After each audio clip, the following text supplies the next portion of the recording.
प्यार से विवाह तक का सफ़र इतना लंबा होगा, उन्होंने सोचा न था। दो युवा दिलों ने दाम्पत्य जीवन के सपने संजोने शुरू कर दिए थे, लेकिन इंतज़ार की घड़ियां बढ़ती ही जा रही थी।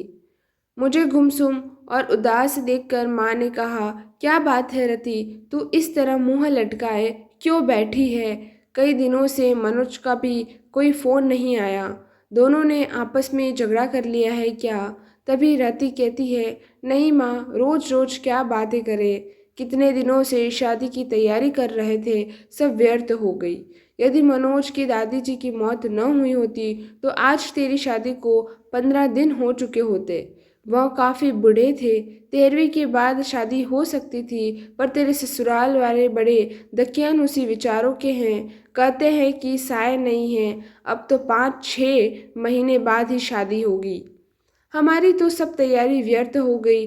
शादी के कार्ड बढ़ चुके थे, फंक्शन हॉल को, कैटरर्स को, सजावट वाले को और भी कई लोगों को एडवांस में पेमेंट दे चुके थे।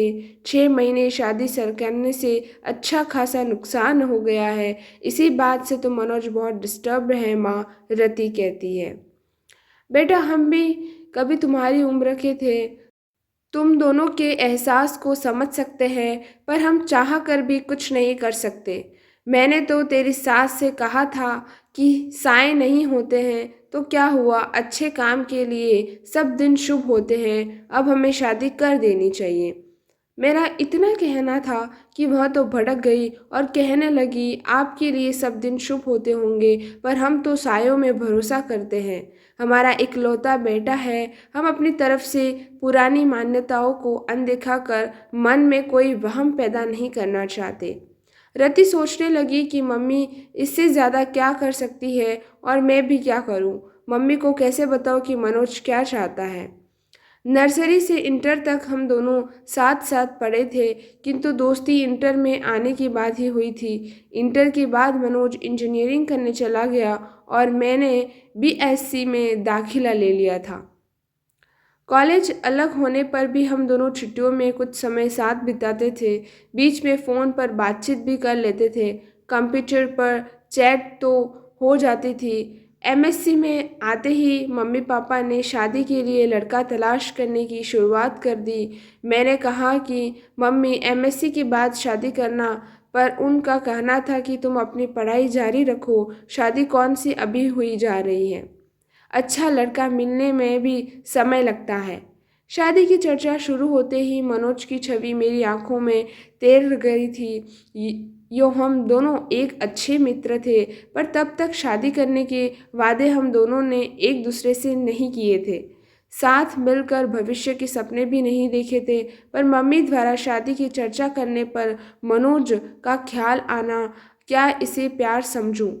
क्या मनोज भी यही चाहता है? कैसे जानूं उसके दिल की बात? मुलाकात में मनोज से मम्मी द्वारा शादी की पेशकश के बारे में बताया तो वो बोला, इतनी जल्दी शादी कर लोगी? अभी तो तुम्हें 2 वर्ष एमएससी करने में लगेगी। फिर कुछ सोचते हुए बोला था, सीधे सीधे बताओ, क्या मुझसे शादी करोगी? पर अभी मुझे सेटल होने में कम से कम 2-3 वर्ष लगेंगे। प्रसन्नता की एक लहर तन मन को छू गई थी। सच कहूँ मनोज, जब मम्मी ने शादी की बात की तो एकदम से मुझे तुम याद आ गए थे। क्या यही प्यार है? मैं समझता हूँ यही प्यार है। देखो, जो बात अब तक नहीं कर सका था, तुम्हारी शादी की बात उठते ही मेरे मुंह पर आ गई और मैंने तुम्हें प्रपोज कर डाला। अब जब हम दोनों एक दूसरे से चाहत का इजहार कर ही चुके हैं, तो फिर इस विषय में गंभीरता से सोचना होगा। सोचना ही नहीं होगा रति, तुम्हें अपने मम्मी पापा को इस शादी के लिए मनाना भी होगा। क्या तुम्हारे घर वाले मान जाएंगे? देखो, अभी तो मेरा इंजीनियरिंग का अंतिम साल है, मेरी कैट की कोचिंग भी चल रही है, उसी की परीक्षा देनी है। वैसे तो हो सकता है कि इस साल किसी अच्छी कंपनी में प्लेसमेंट मिल जाए, क्योंकि कॉलेज में बहुत सी कंपनियां आती है और जॉब ऑफ़र करती हैं।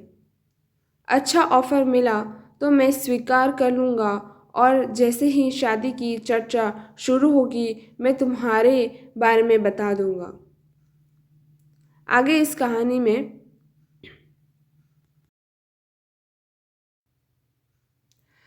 प्यार का अंकुर तो हमारे बीच पनप ही चुका था और हमारा यहाँ प्यार अब जीवन साथी बनने के सपने भी देखने लगा था।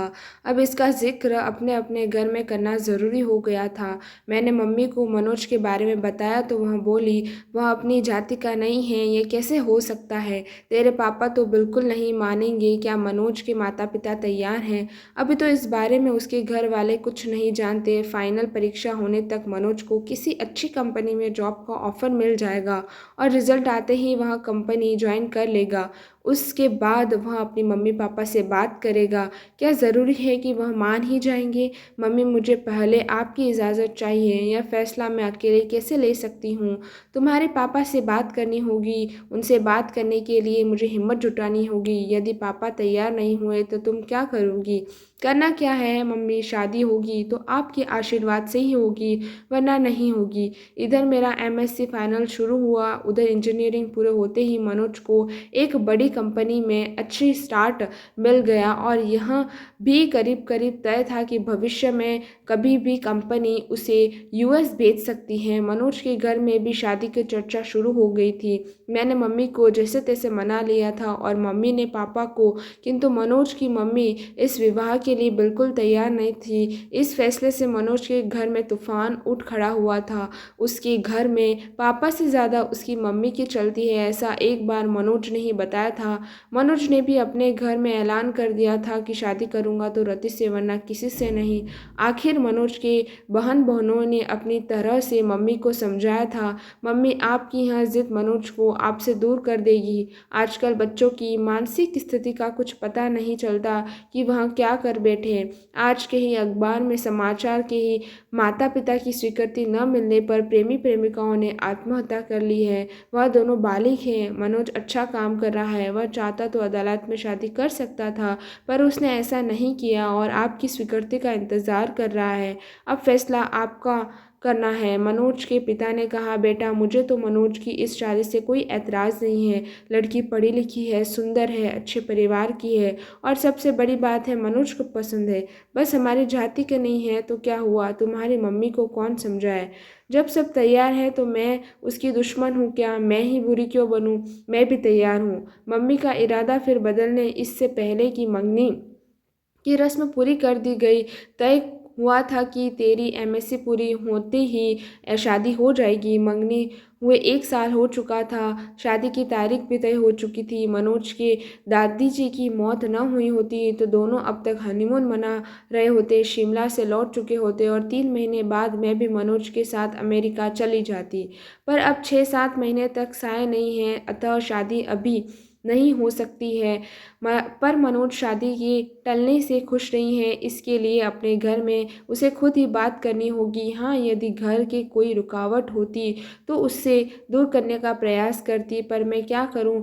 माना कि उसके लिए कुछ जज्बात हैं। 4-5 वर्ष से हम दोनों दोस्त की तरह मिलते रहे हैं, प्रेमियों की तरह साथ साथ भविष्य के सपने भी बुनते रहे हैं, किंतु मनोज को कभी इस तरह कमज़ोर होते नहीं देखा।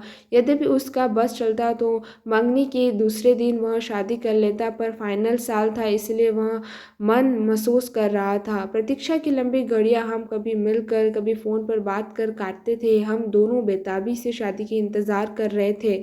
दूरी सहन नहीं होती थी, साथ रहने व एक हो जाने की इच्छा बलवती हो रही थी। जैसे जैसे समय बीत रहा था, सपनों की रंगीन समुद्र में गोते लगाने दिन मंजिल की तरफ बढ़ते जा रहे थे। शादी के 10 दिन पहले से मिलना भी बंद कर दिया था कि अब एक दूसरे को दूल्हा दुल्हन के रूप में ही देखे।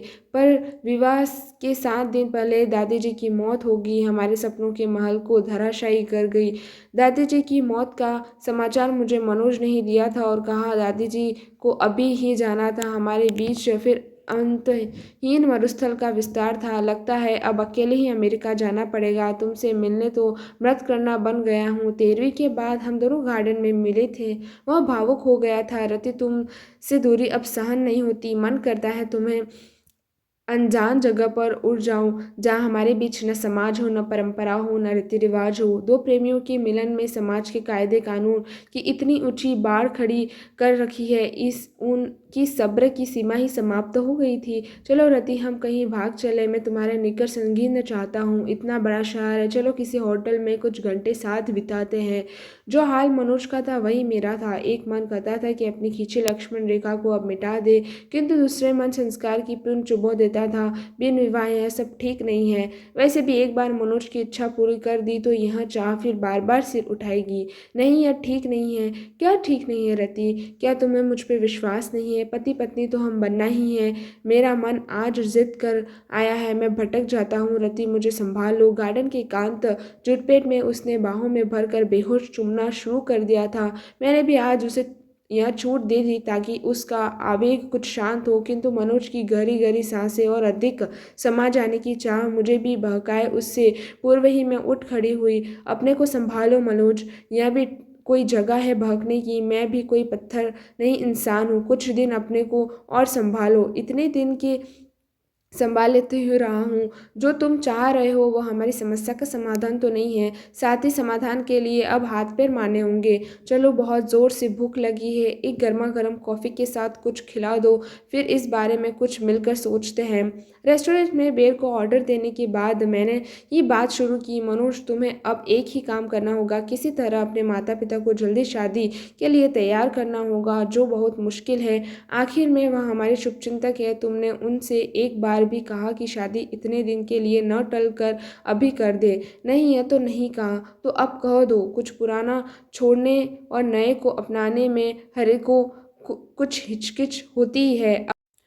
अपनी इंटरकास्ट मैरिज ने के लिए आखिर वह तैयार हो गए न। तुम देखना, बिना साय से शादी करने को भी वह ज़रूर मान जाएंगे। मनोज के चेहरे पर खुशी की एक लहर दौड़ गई थी। तुम ठीक कह रही हो रति, यह बात मेरे ध्यान में क्यों नहीं आई? खाने के बाद तुम्हें घर पर छोड़ देता हूँ। कोर्ट मैरिज की डेट भी तो पास आ गई है, उसे भी आगे नहीं बढ़ाने दूंगा। ठीक है, अब मैरिज वाले दिन कोर्ट में ही मिलेंगे। मेरे आज के व्यवहार से डर गई क्या? इस बीच फ़ोन करने की इजाज़त तो है? यह भी नहीं है। चलो, फ़ोन करने की इजाज़त दे देते हैं। रजिस्ट्रार ऑफिस में मैरिज की फॉर्मेलिटीज़ पूरी होने के बाद हम दोनों अपने परिवार के साथ बाहर आए तो मनोज की जीजाजी ने कहा, मनोज, अब तुम दोनों की शादी पर कानून की मुहर लग गई है। रति अब तुम्हारी हुई। ए जमाई बाबू, ये इंडिया है, वहाँ तो वीज़ा के लिए यह सब करना पड़ रहा है, वरना इसी हमें शादी नहीं मानते। हमारे घर की बहू तो रोती विवाह संस्कार के बाद ही बनेगी। मेरी मम्मी ने कहा। वह तो मजाक की बात थी मम्मी, अब आप लोग घर चले, मैं तो इन दोनों से पार्टी लेकर ही आऊँगा। होटल में खाने का ऑर्डर देने के बाद मनोज ने अपनी जीजाजी से पूछा, जीजाजी, मम्मी तक हमारी फरियाद अब भी पहुंच रही या नहीं? साले साहब, क्यों चिंता करते हो? हम दोनों ने ना तुम्हारे साथ अमेरिका, आप दोनों साथ ही जाओगे।